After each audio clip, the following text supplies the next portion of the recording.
yo creo que podemos comenzar y pues bueno, se van a seguir uniendo las personas. Antes de ceder la palabra a nuestra ponente del día de hoy, quiero agradecerles a todos ustedes por estar aquí, el segundo día de Encuentro Creativo, un proyecto realizado por la Cámara de Comercio Italiana en México en colaboración con la Embajada de Italia y pues como pueden ver aquí en nuestro back, apoyado por muchos patrocinadores, por muchas marcas italianas que seguramente todos conocen, así que quiero agradecer a todos nuestros patrocinadores por hacer posible Encuentro Creativo. Pues el día de hoy nos acompaña nuestra ponente Ivana Conte, que representa al Instituto Marangoni. Ella nos va a platicar acerca de Fashion Art and Textile Innovation.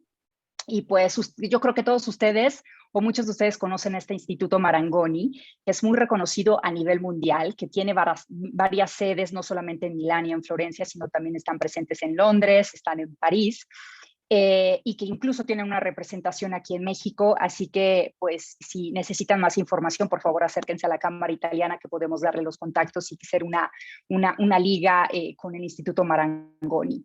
Ellos, pues, se especializan en distintas materias, pero pues de las que yo conozco y que muchos pues conocemos es Fashion Business, Fashion Design, Fashion Budgeting, Marketing for Luxury, Interior Design, entre otras especialidades que tienen.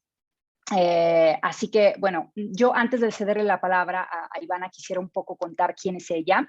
Es una diseñadora, gerente de marca Prêt-à-porter, experta en moda de alta costura y profesora con más de 20 años de actividad a nivel internacional.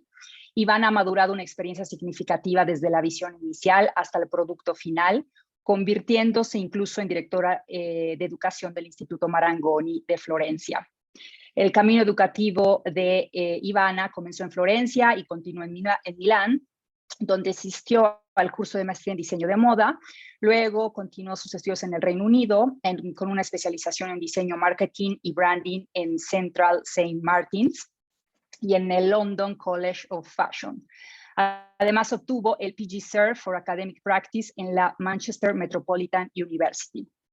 La creatividad y el enfoque emprendedor fueron el punto de partida para el lanzamiento de su marca de ropa femenina en el Reino Unido, con una fuerte presencia en exposiciones internacionales y con un talento contemporáneo. Esta intensa experiencia en diseño, producción y ventas le permitió desarrollar al mismo tiempo el conocimiento y las habilidades esenciales para nutrir otra profesión, otra profunda pasión, que es la educación. Así que la verdad, yo espero que lo disfruten mucho. Es una persona que no solamente se ha dedicado a la parte académica, a la educación, sino que está en esta industria tan demandante, que maneja una marca de ropa, así que seguramente nos va a enriquecer con este webinar. Y dicho esto, pues cedo la palabra a Ivana y los dejo con todo el equipo de la Cámara para... Al final va a haber una sesión de preguntas y respuestas, pero por favor, el chat está abierto. Si quieren interrumpir, preguntar alguna duda para hacer más rico este webinar, por favor, adelante, que para eso es este encuentro creativo para ustedes. Pues adelante, Ivana. Hello, everyone. Thank you so much for the beautiful introduction for Eva. I hope I will be able to convince everyone about all the beautiful things that we do here in Florence and the research that we are extending into the area of innovative textiles. It's a great honor for me to be here with you tonight. Thank you so much for this invitation. And I hope I will be able to inspire you, all of the present guests tonight, with our topic that we have chosen to present.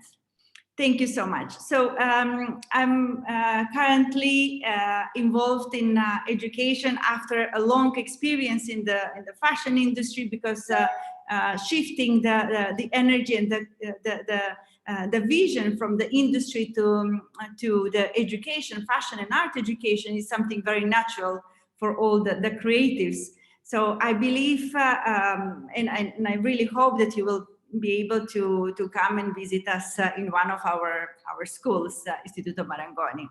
So I will start immediately with my presentation that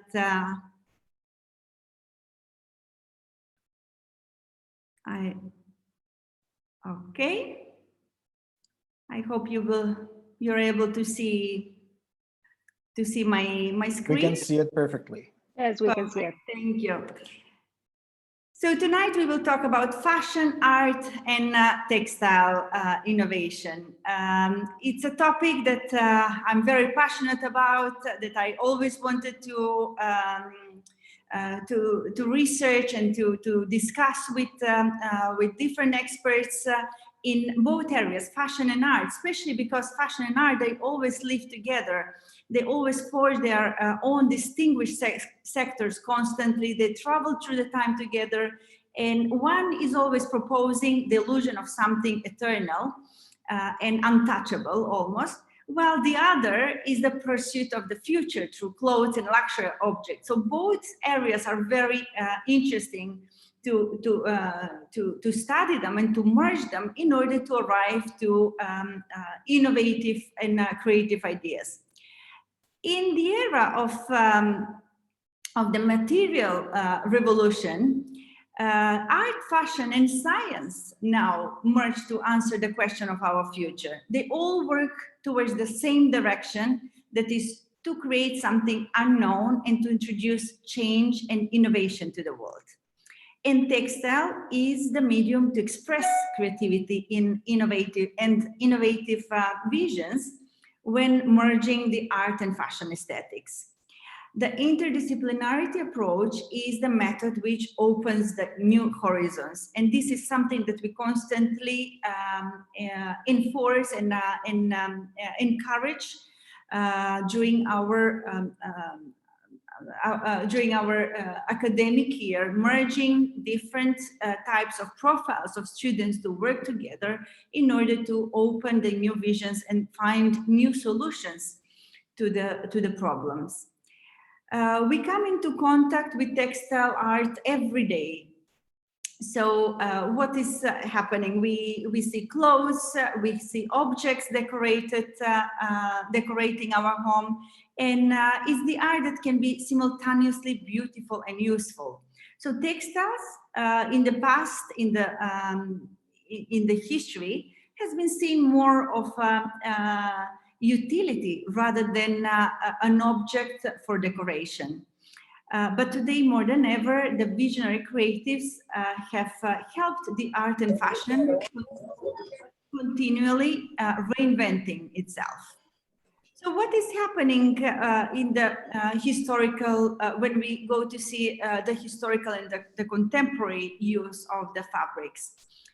The textile art has been considered as one of the oldest forms of art in human civilization, dates from the prehistoric times. And textile art has long been a vehicle for storytelling, something like the ceramic art, positioning within the art, between art and craft, always with a very blurry line. It comes dressed in many forms now, the textile art, like fiber art, tapestry, weaving, embroidery, knitting, and often also spreads beyond the borders of art into fashion, design, science, and technology. The last century actually has seen a renaissance in thread-based art, and it was only during the Bauhaus years in the early 20th century that textile began to enter the vocabulary of modern art. And this movement has been initiated by an artist called Annie Albers.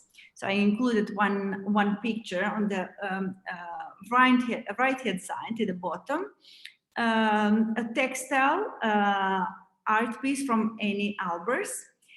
And what was very interesting, even the Bauhaus founder, Walter Gropius, in 1926 was always questioning, oh, where do the creative spheres of the technicians and the artists meet? For Annie Albers,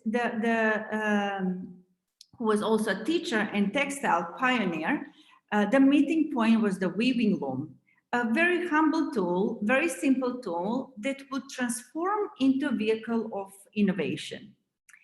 Albers saw the potential of textiles beyond a woman's craft that at the moment it was only considered a craft that can be used for the homeware or for decorating, embellishing the clothing and the apparel of the women. But then suddenly, after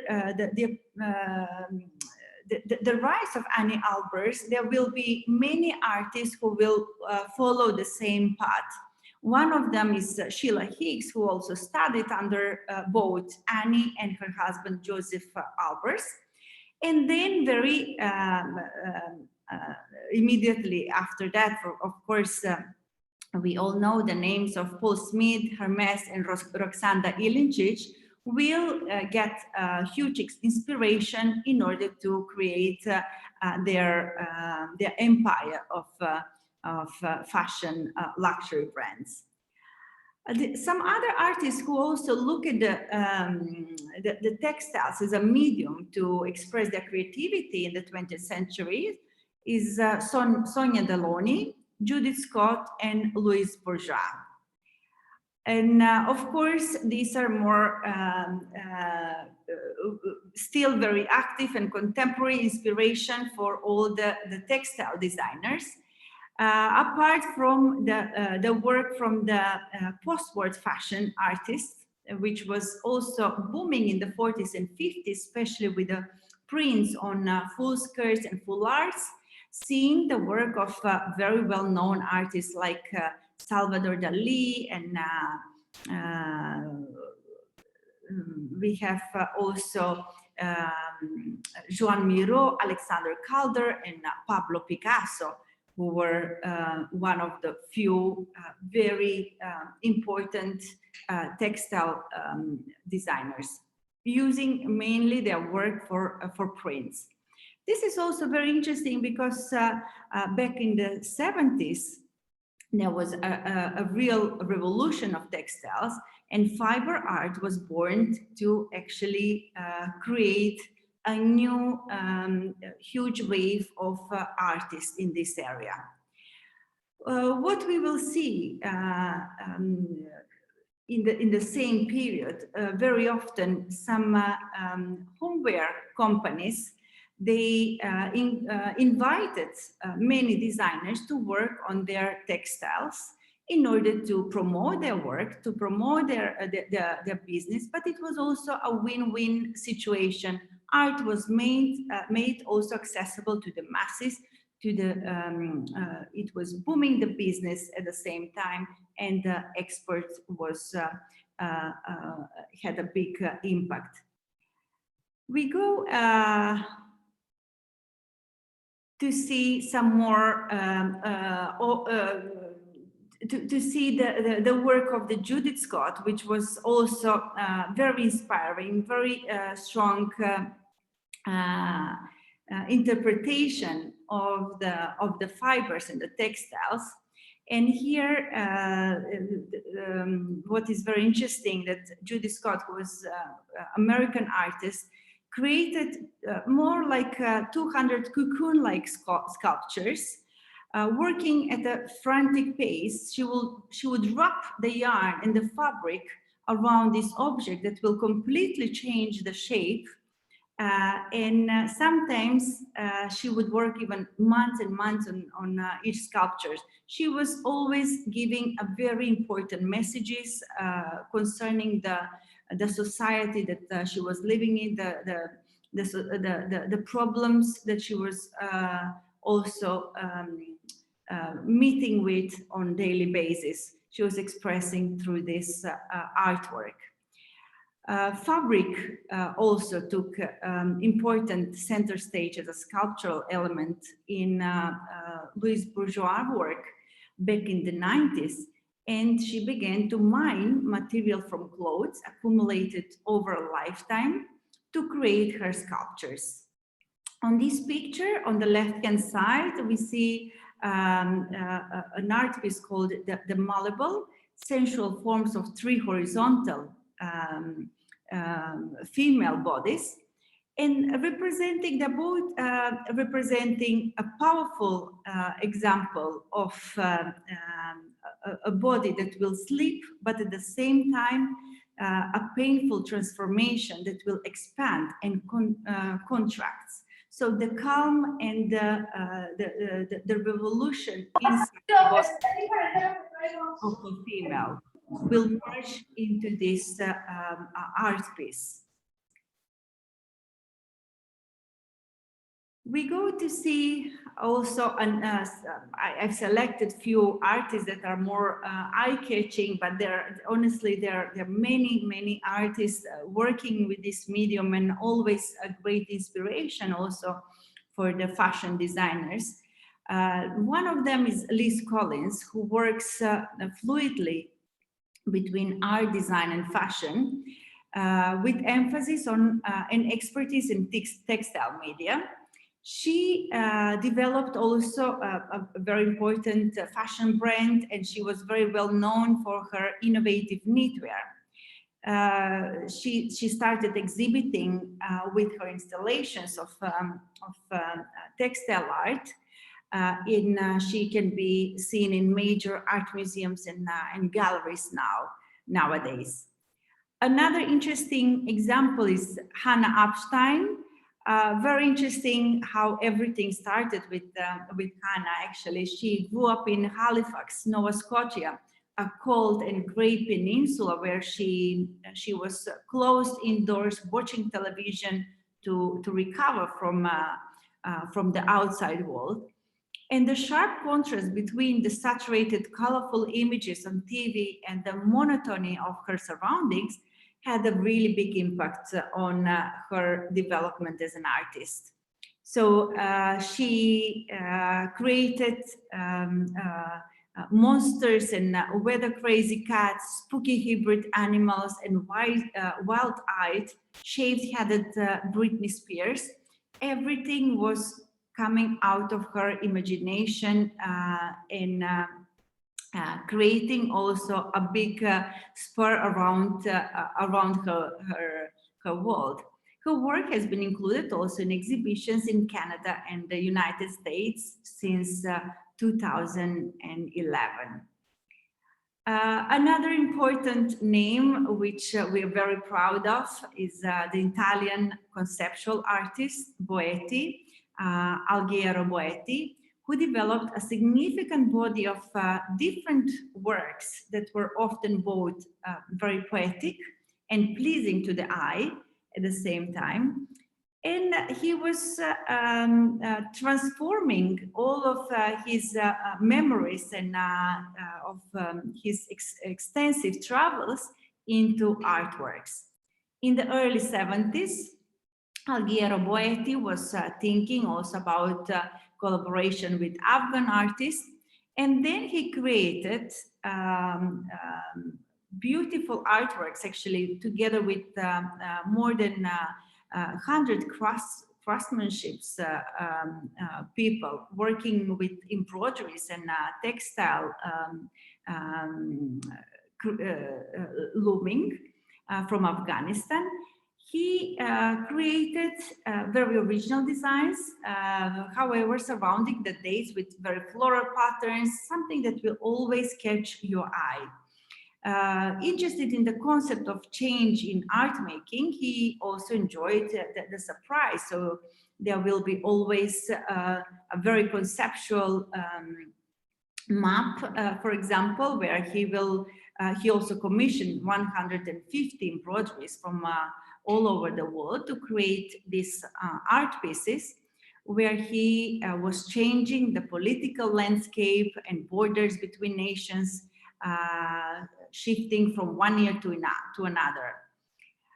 In the 80s and 90s, he continued to work with Afghan artisans who were also living in exiles in Pakistan to create textiles represented the word squares for his Arazzi series of everyday symbols for his Tutto series. Then we have also on the left-hand side, as we mentioned, Sheila Hicks, who is a student of our pioneer in textile design. Annie Albers. With Sheila, here we see very important installations where you feel the warmth of the yarn when you enter a room with her pieces, and that was her goal, to create an important environment where you desire to hold in your hands the textiles, to see it or to bite it. This was presented in, this art piece was presented at Gallery Frank Elbaz, one of her important pieces. She presented also in recently some important, she started working with fibers back in the 50s, but she was always very present in Design Miami Basel with her artworks. We go to the next selection of artists that I have prepared. So on the left-hand side, I've selected Sarah Coleman, who is probably you've seen recently. She worked with Fendi, she worked with Louis Vuitton, creating a beautiful art pieces from their logo fabrics, using their fabrics to cover objects like chairs and Polaroid cameras. And she's constantly collaborating with luxury brands, also with Chanel. She was involved in different projects, as she's using the upcycling methods to create her artwork. The limited edition Fendi Team Polaroid was designed by Sarah, the New York-based visual artist, and with is a unique piece where the limited edition is also signed, produced from repurposed design materials. On the right-hand side, I selected one piece from Anatsui, an artist from Ghana, who creates monumental shimmering tapestries out of folded liquor bottle caps and copper wire. The amazing thing about working with these metallic fabrics, as Anatsui explains, is that the poverty of the materials used in no way precludes the telling of rich and wonderful stories. While abstracting the composition, Anatsui will assemble different narratives, so different stories that will also come from his background, from his early life in Ghana, connected with family members, connected with the history of the alcohol distribution during the African slave trade, and very interesting stories threaded within his work. Anatsui works with a team of about 30 assistants to methodically crush, link, and twist each bottle cap, and eventually produce sculptures that can be waved and bent like cloth. Later on, we will see also his recent work that I managed to see at one exhibition in London, the summer exhibition from Royal Academy. And I must say that was really eye-catchy, his work. The selection of the next artist is something to do with the sound. So combining the elements of sculpture, performance, fashion, and installation. His name is Nick Cave, who makes exuberant artworks that will address the contemporary social problems. Throughout his practice, he has addressed racism, gun violence, and climate change. He was also very well known for his spectacular soundsuit, which is a sculptural costume that he composes from materials that he will randomly find, and he will dye the pieces. He will adjust the pieces in order to create these costumes, very much inspired from the carnival attire, from the Indian clothing, West African dress, and this is the contemporary version of all of these stories put together. So Cave Stage is also video works and performances in which he and other dancers will transform the outfits into dynamic and emotive artworks. His pieces are presented in especially in museums like Museum of Modern Art in New York, and his work is usually sold for six-figure prices, so he's very much appreciated as a contemporary artist. The next selection is one very interesting artwork from Selismart. So here we see a collage cutting and pasting of a variety of fabrics in order to harness and power the choreography and theater in her work. So whether they take the form of installation or collage or costume, what is very interesting, we always see a travel across history and bringing to life different gestures from the past. The fabric marks an important place. When you see these sculptures in a room, you immediately notice the legacy with art history, with the surrealism, Dadas, or the Russian ballet.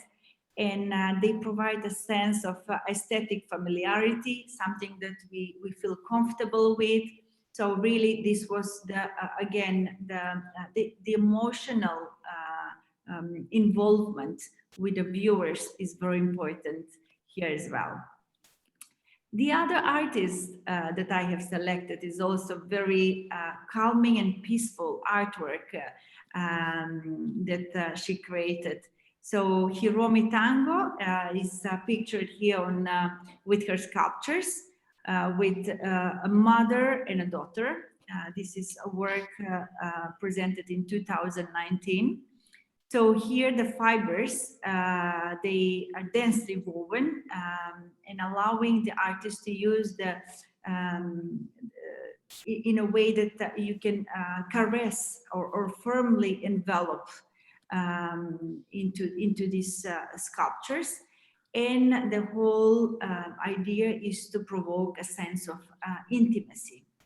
So within the wild and the wool forms, Tango's works contain a meditative side. So you feel the calmness by the texture, the colors, and the shape. You feel the calmness of these sculptures.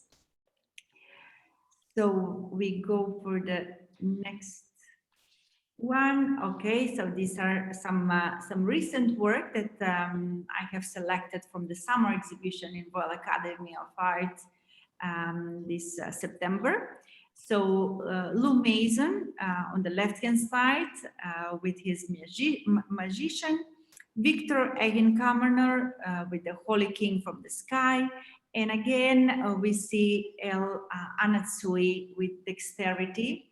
So this, from all the exhibition full of thousands of artworks, I must say that the most eye-catchy works were those with textiles, and they really inspire all the creative minds constantly. So this is the short history of the historical and the contemporary artists using art. So now I would like to go into the what is happening now and how the fashion, art, and science are merging nowadays to create something unique and something also very sustainable. Now, more than ever, our fashion industry needs the support of the science in order to work on the sustainability aspect of the materials. So in the past, the fiber technology and material science were very much confined to specialists, to sports and outdoor players. So we were talking to factories producing only for the sportwear when we talk about high-tech fabrics. But nowadays, it's no longer the case. So some of the fashion's biggest brands have joined the new materials revolution, and they really put a big investment into their experimentation and their commitment to sustainability. So today's spirit of innovation is reflected in a growing lexicon of synthetic and re-engineered fibers, like biofabricated leather, biodegradable textiles, closed-loop recycling, and e-textiles are the buzzwords that are fast entering the manufacturing mainstream. So moreover, they are contributing to an enhanced design palette and a range of new commercial opportunities. Companies around the world are set to file 8 times as many fiber innovation patent applications in 2019 as they did in 2013. This is all based on the analysis of McKinsey lately. So the sharp rise suggests fiber innovation is also moving very quickly from the margins to the mainstream. So the industry insiders are also coming around to that view, like 45% of the apparel companies are looking to integrate into more innovative and bio-based materials. And over 67% of sourcing executives state that the use of innovative, sustainable materials will be important for their company. So fashion tech is something that we all hear constantly. It is working in both directions, like the digital, web-based, and hardware wearable-based technologies, to create integration of multidisciplinary sciences and to introduce them into products. The fashion science or science fashion combines the principles of design specifically to the body and incorporates one or several of many specific disciplines like psychology, material science, engineering, ergonomics, biology, physiology, etc. So very unique and unprecedented applications of different fields of science are integrated into the research of innovative fabrics. The new term is meant to distinguish between the tech used for retail and marketing. This is also very important to know, and the tech used for conceptual works and for materials. What we see in our daily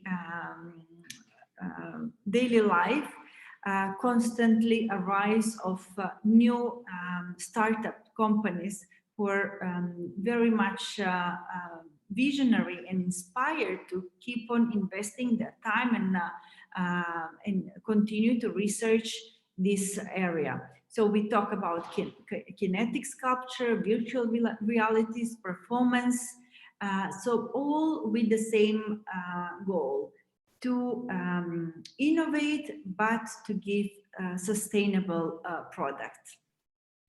There's also one important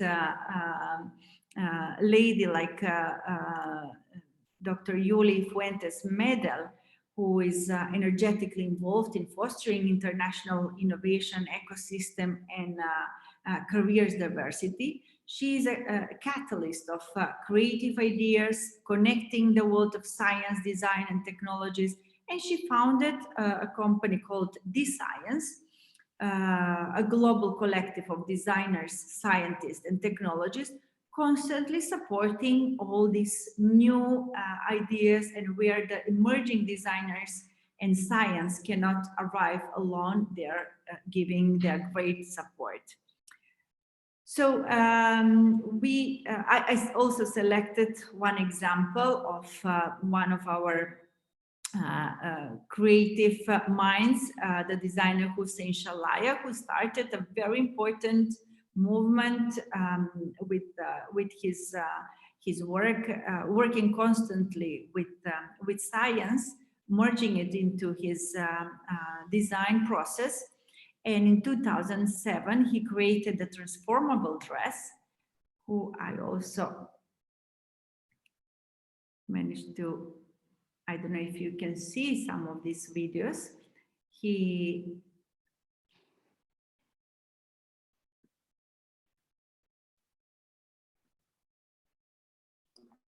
Yes, we can see it perfectly. Perfect, thank you. The technologies are always expressed in his creation of the collections, and he explored different material and fabrication used in fashion. He brought a new view and featured into the apparel, for sure, by creating an avant-garde collection that have also a great interest in for the future. So he inspired constantly new designers. Our students are always inspired by him, and trying to not to repeat, but to follow his steps in order to continue innovating and creating. One of his graduation collection, when he graduated in '96, it was also based on the research of the fabrics. He buried his fabrics for the final collection under the earth. So for 2 months, he left the fabric to oxidize, and then he used it for his collection. So he was constantly researching new ways of working with the fabrics, with the science, and with the mechanics as well.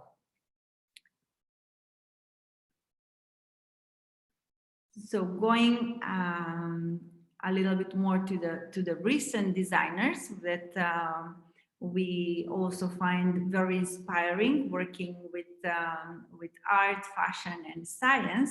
I can name the next one, called Anouk Wipprecht, who is a Dutch-based high-tech fashion designer and innovator. What is very interesting,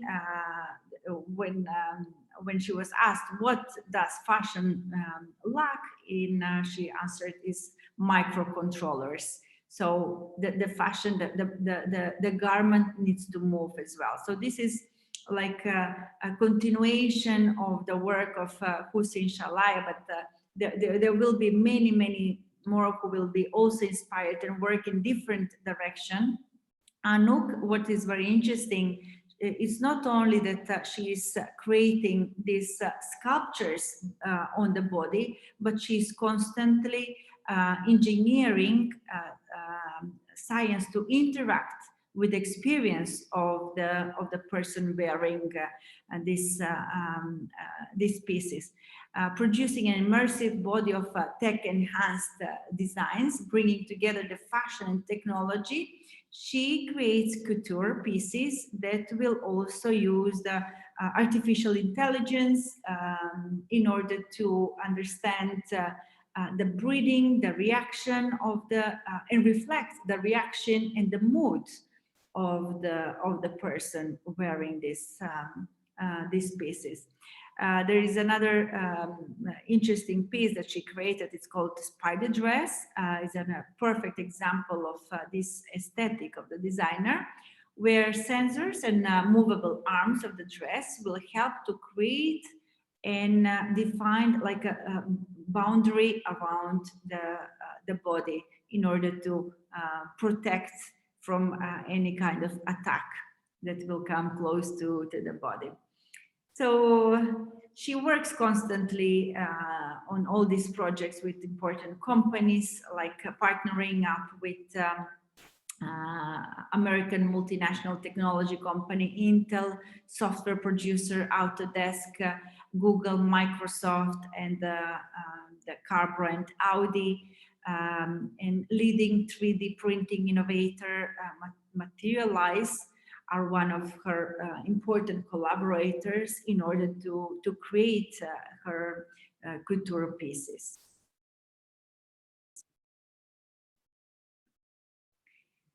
Another designer, which I call them fashion artists actually, rather than fashion designer, is Matia Chop, someone that I also met recently, and I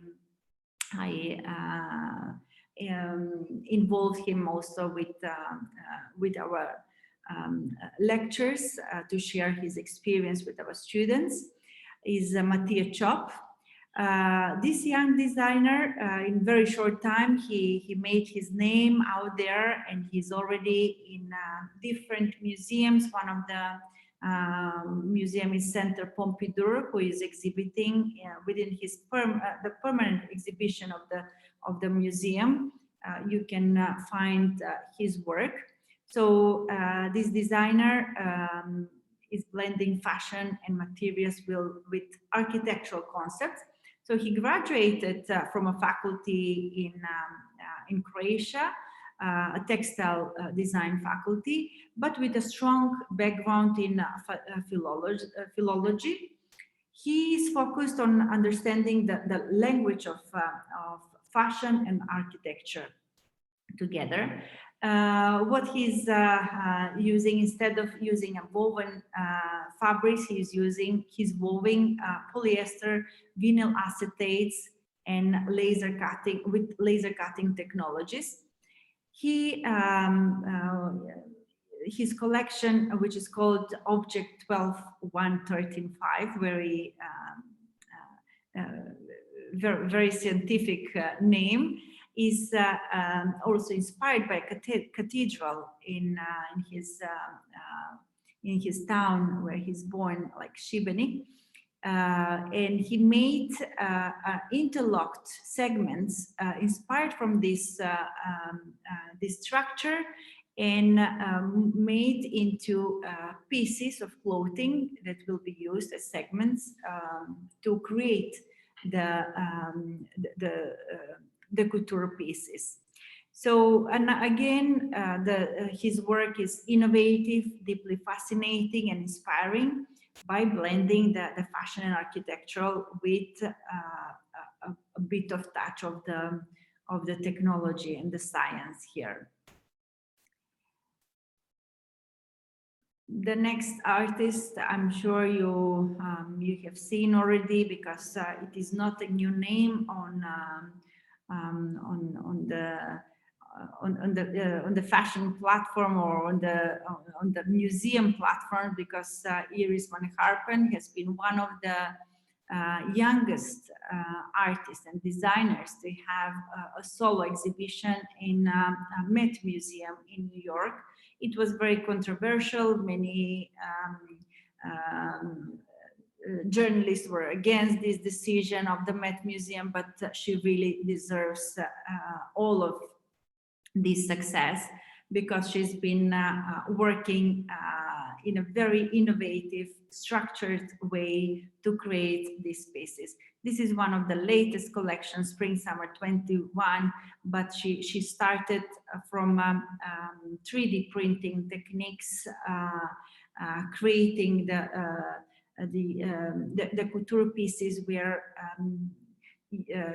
she was able to give softness, the maximum softness to the hard 3D printing. So it is it's also very interesting to she created a new movement which is called post-human style, where post-human is explained as a figure of interconnection and mutual imbrication that transforms the human subject and creates a non-human object. By merging art, fashion, and technology, Iris produces the post-human style of in-betweenness, so moving away from any kind of regular shapes or regular material that we have ever seen. So most of her designs take inspiration from natural phenomena, which she combines with technologies like the 3D printing, as we said, and like dreams, sound waves, wisps of smoke, or magnetic fields are always present within her collections. So with these designs, it not only she becomes an in-betweeness, but the body becomes blurred, like post-human. So this is a new wave that she is initiating with her work. The next topic that I would like to go to and share with you is about biodesign, a topic that probably you have heard so much about that. It is not anymore something that was happening just in labs and you see just a prototype, but is a product that we actually see as part of the Stella McCartney's collection and Giorgio Armani is going in this direction. So many of the important names are using the biodesign as a new technology to give their vision of the sustainable fashion products. So, for example, there was a quiz like that one journalist created with the fashionistas during one fashion week. Like, would you wear a miniskirt made of mold, or what about a corset made from mushrooms, or would you like your dress to be dyed with bacteria? So all of this sounded really bizarre, but this is a biodesign, and it is the future of sustainable design technology. If you look closely, biodesign has been emerging throughout fashion for a while. There are so many lab-grown diamonds that they're providing ethical alternative to the diamonds. Also, Alexander McQueen, Sarah Bande Foundation residents have been working in this direction. Ouroboros, that we will see later, an example of this work that has been exhibited at Victoria and Albert Museum in London in September, are also creating fantastic garments out of natural fibers that will crystallize and will continually grow and evolve on the body. They have recently started their collaboration between innovative designs digitally and in partnership with gaming, which is also another area very important where fashion is and art is also quite present. Biodesign is, as we mentioned, it's not new because we've seen Hussein Shalaya's 1993 graduate collection was made of oxidized garments that had been buried and left to decay for months at his friend's back garden, and then used for his collection. Then Martin Margiela, Maison Martin Margiela, exhibited in 1997 clothes that has been sprayed with bacteria, yeast and mold, and that was an exhibition in one of the museums in Rotterdam. And over the course of the exhibition, the garments slowly decayed so that each visitor can see a different stage of the development. So biodesign is not only a trend, but it is a necessity, as we all know that every single company is investing a lot into sustainable production of the textiles, or for sustainability in the processes of the manufacturing. So we can talk about so many processes that has been done in order to see on this market the ready-made products that we can use in our everyday life. So we see, apart from the big companies that are great supporters to this wave of and to this area of textile innovative designs, we also have a lot of startup companies like Cult, founded by a designer and an artist, Armanita Studio as well, a very important and leading startup company in this area. They're all exploring and identifying organic processes and applying them to design practices with sustainable alternatives. So here are some examples of biodesign. So the driving sustainable innovation in materials is only possible with a collaborative transdisciplinary approach. So this is another area where we have to merge different disciplines together in order to arrive to the final results.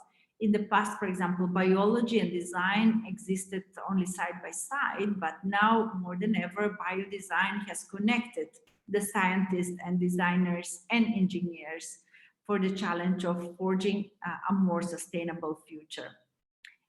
So often packed under the term sustainability, we are being asked to rethink what we eat and how we travel, what we buy to reduce our collective environmental impact.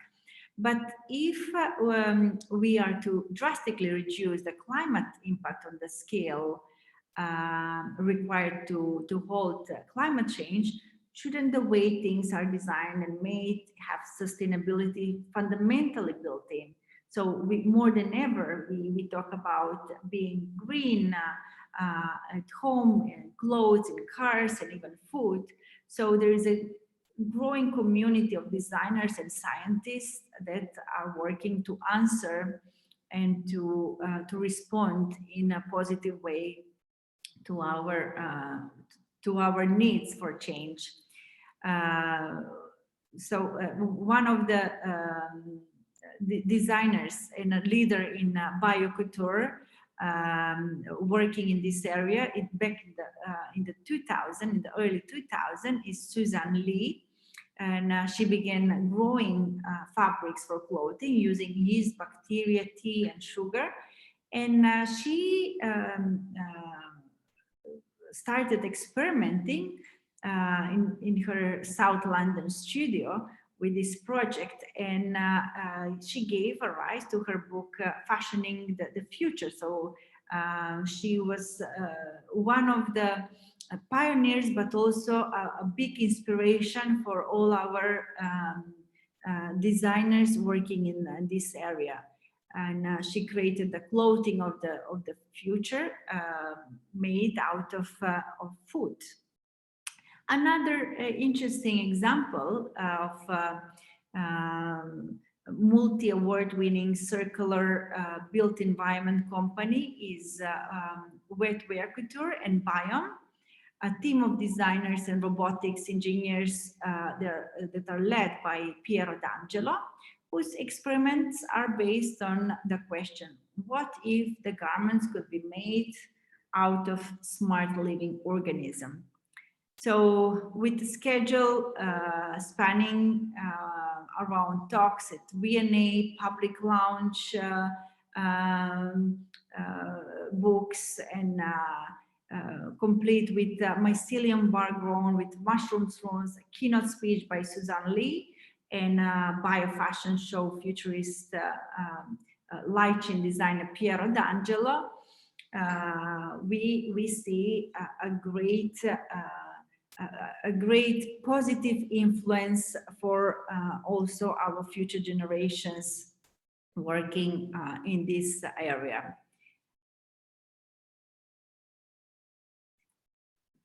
So this is the example of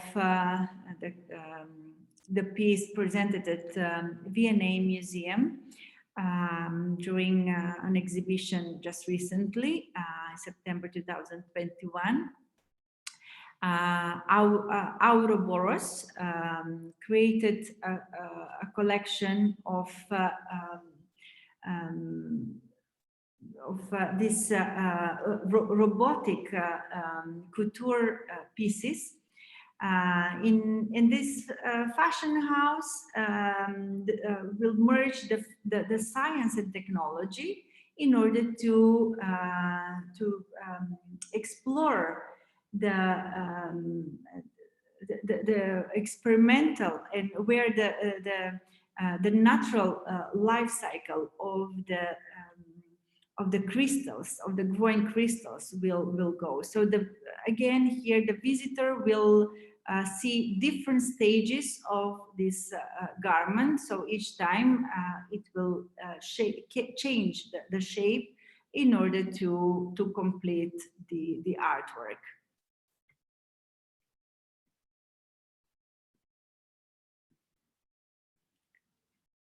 And then we arrive to the point where I would like to share with you one of the companies that are really great inspiration for us, because they not only that they believe so much in the sustainability as an innovative tool for the textiles, but also they are so generous to share their knowledge, their experimentation, their work with all the educations. They're also our partner for the master that we have in fashion art and textile innovation. The name of the company is Manteco. They're based in Prado. And it is a true and very genius way of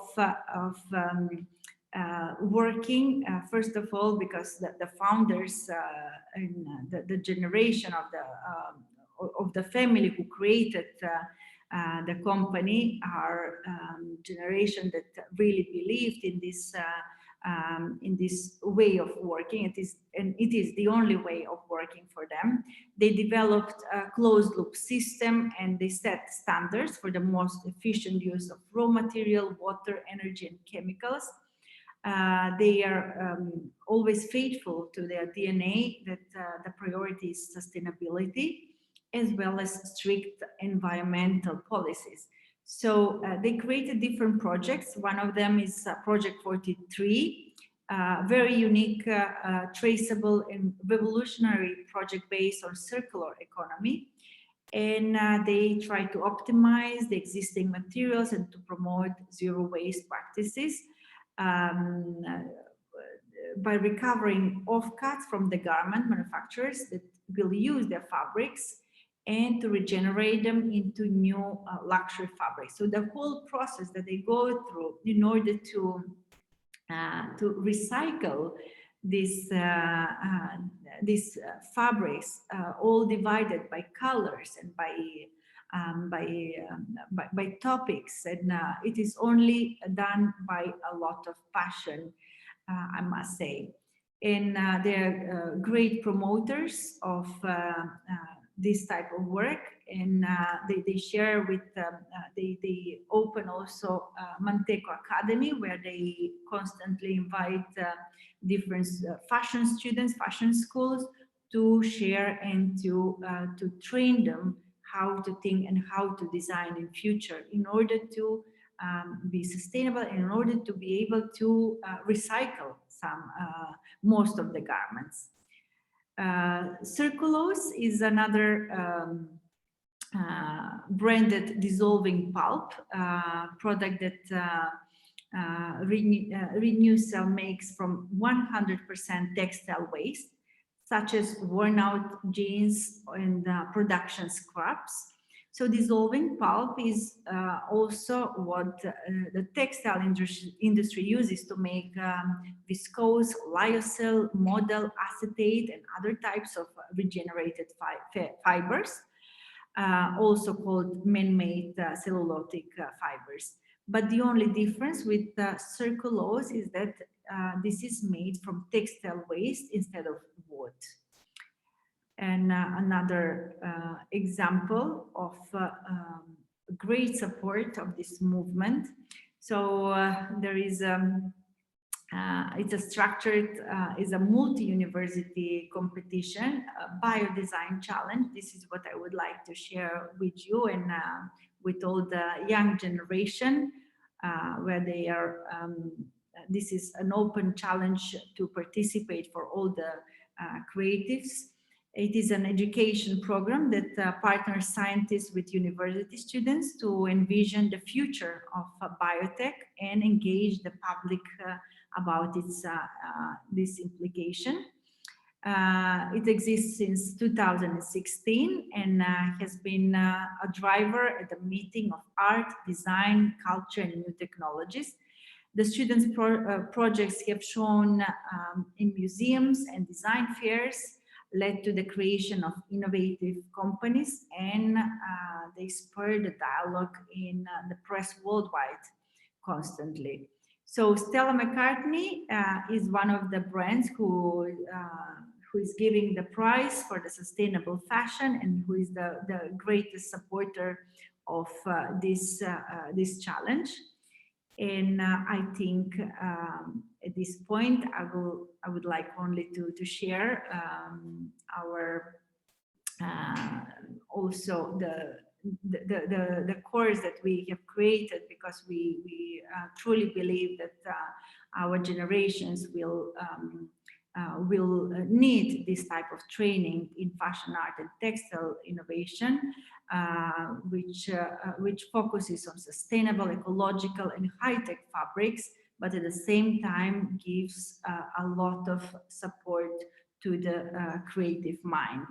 And here, I cannot stop sharing this, but we are very proud that we have a great support from the brands like Etro and Manteco, because they are true believers in this area. So I think I have finished with just 4 minutes over time. I'm really sorry. I've tried to be quite concentrated, and I hope it wasn't too long for you. No, it was perfect. Thank you so much, Ivana. So everyone, if they have any question, please ask them in the chat, and then we can check if Ivana can answer some of them.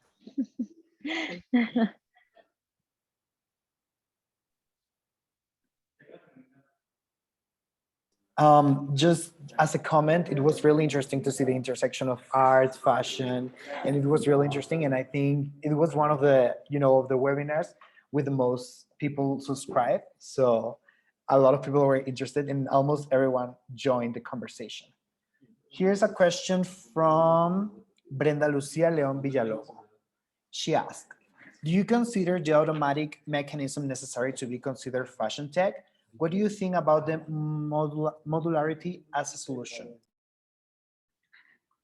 So automatic mechanism is a fashion tech. So definitely we talk about mechanical movements that will give a different vision, a different shape to the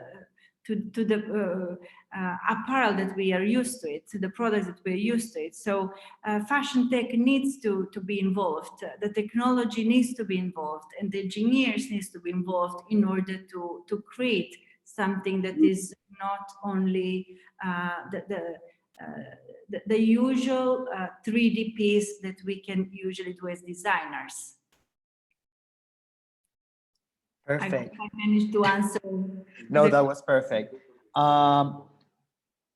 Someone asked, well, the same person asked, do you consider an analog mechanism as tech? Analog, yes, definitely. Okay, before I mentioned that when we talk about fashion tech, we have to divide the two areas. One is the fashion tech that we use for social media, for digital fashion. We have Cloth 3D that we also design 3D objects, fashion objects. But then in order to enhance the products with implementing some technology for the movement or for to apply some other types of science, we need to merge the fashion with technology. But it is not always the digital, which can be also analog, which can be mechanical. That's perfect. So everyone is saying that it was a wonderful conversation. It was a great talk. Thank you so much. Very interesting. All positive comments. Thank you so much for joining, Ivana. I think it's really cool to see, you know, because we've seen the fashion move to the art world, you know, progressively, but now we are seeing art into, you know, and technology into everyday fashion, and that's amazing. We Daniel, can't talk anymore about fashion and art separately. They are together because the art is getting more involved into fashion, and the fashion is getting more into arty shape. So more than ever, they live together, and they have to live together. just like, can we answer one question more? Yes, please. So Daniela Alonso asks, what do you think is missing in the fashion education system to improve the use of technologies and sustainability? So definitely we need more companies that will support our fashion education. That's why we are very proud to say that, and I had to include and to give the credits to Manteco because they are so generous in sharing and letting us use their R&D labs in order to work and to experiment together with them. So if you have the possibility to work with companies, so for us that will be the most important, because fashion you cannot learn only by studying theory, and all our fashion tutors and lecturers, they are practitioners, they are professionals working in the fashion industry. So this is very important. If our practitioners, our tutors are already great believers and they already work in this direction, then also our students will follow.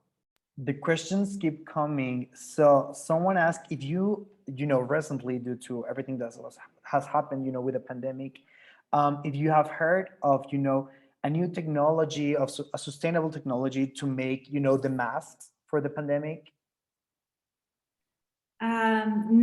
Not yet. I haven't heard, but if you have any information, please share with us, because we are open to everything. So we would like to invite them and to make a project with them. So yeah, totally. So before ending, we're going to see a video of the ambassador of Italy in Mexico and the president of the Italian Chamber of Commerce in Mexico, greeting everyone who joined this conversation.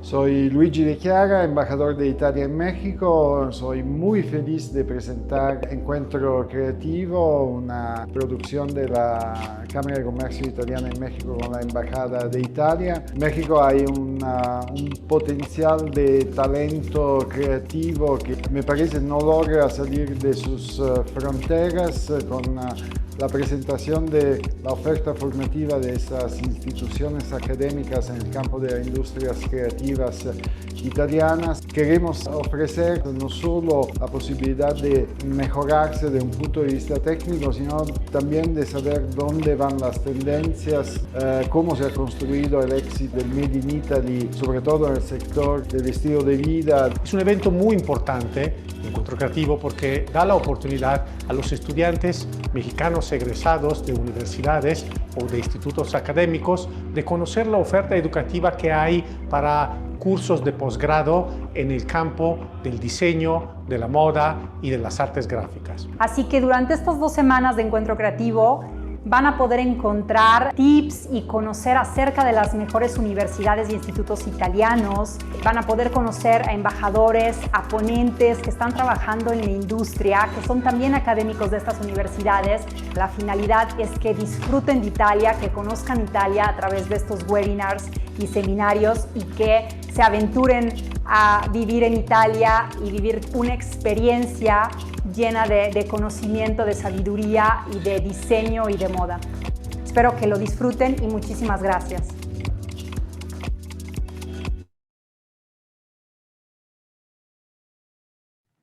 Muchas gracias a todos los que nos acompañaron en este webinar. Les recordamos que Encuentro Creativo es un proyecto llevado a cabo por la Cámara de Comercio Italiana en México en colaboración con la Embajada de Italia en México. Agradecemos también a nuestros sponsors, Phoenix, patrocinador oficial de esta primera edición de Encuentro Creativo, Seña, Yamamay, Scavolini, Ferrero, Amoretti Brothers, Vialetti, Campari, Ferrari México, San Pellegrino, el restaurante Capricho, Secretos del Vino, Riedel y Grupo Berlingo. Les agradecemos a todos los que nos acompañaron en el webinar de hoy.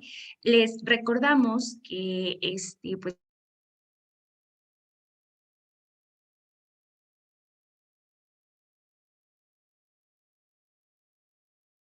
es decir, los requisitos para aplicar a estas becas o descuentos a través de nuestro sitio web de Encuentro Creativo MX. Además, bueno, vamos a seguir realizando más actividades. Este es solamente el segundo día de Encuentro Creativo. Toda esta semana y la próxima semana seguiremos teniendo actividades. El día de hoy pudieron ver que estuvimos haciendo un pase de lista porque bueno, uno de los requisitos también es participar en al menos el 50% de nuestras actividades para poder obtener un certificado de participación y pues también tener derecho a aplicar estas becas. Entonces, en los siguientes webinars seguirán viendo este formulario y bueno, si ustedes el día de ayer siguieron el streaming, igual háganoslo saber para tener sus nombres y los registros de sus actividades. Muchas gracias y nos vemos en la siguiente sesión. Chao. Gracias. Gracias. Muchas gracias. Gracias.